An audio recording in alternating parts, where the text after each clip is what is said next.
So I've had too many amazing teachers to choose just one. So I'm going to share a few stories about different teachers who've had a profound influence on my life. So I grew up in southwestern Vermont, and my sixth grade teacher, Tom Smith, I remember we were his first class. He was brand new at Clarendon Elementary. And I remember when he entered the classroom, this like hearty laugh, and just this, this warm smile, embrace. And he kind of had this mad scientist vibe to him. So he loved doing experiments, and he was a mentor. So I remember he gave me and a few other students in class this book called The Book of Think, which was a book for young people to think differently about how to solve problems and be creative. And so he inculcated this like creativity and curiosity. And so I owe a lot to Mr. Smith. Then in high school, my biology teacher, Mrs. Rayford, Carolyn Rayford, so she made biology fun, and I remember she would take us out into nature. This was, in Vermont, Texas Falls.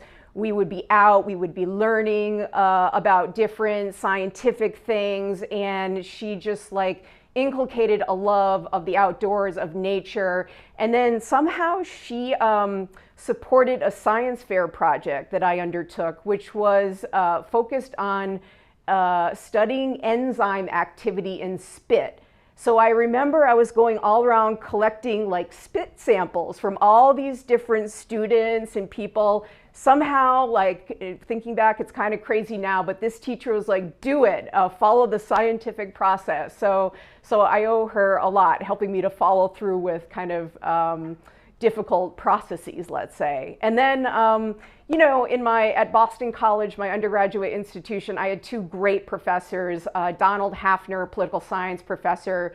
He got me into international politics. He encouraged me to study abroad in Strasbourg, which is where kind of I developed a love for learning languages and learning about, international affairs. And he mentored me through a Truman Scholarship Program, which is when I really made a commitment to public service, which has been with me for the rest of my life. So I owe a lot to Professor Don Hafner. And then Michael Ressler, my German professor, who he had red hair.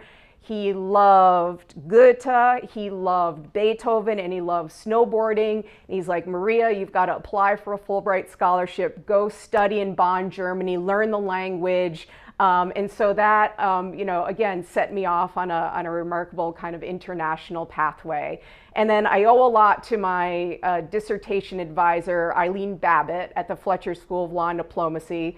Eileen, who teaches conflict resolution and negotiation, supported me throughout the kind of long and arduous process of writing about nonviolent action and civil resistance, and the relationship between negotiation, dialogue, peace building, and people power civil resistance was a warm and supportive presence. So I owe a lot to Eileen.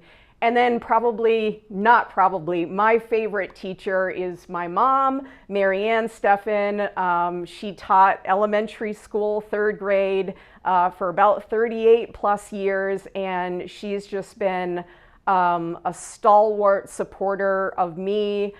She's a woman of faith who's lived out her values and helping others, social justice work, and caring for so many people. She was always there.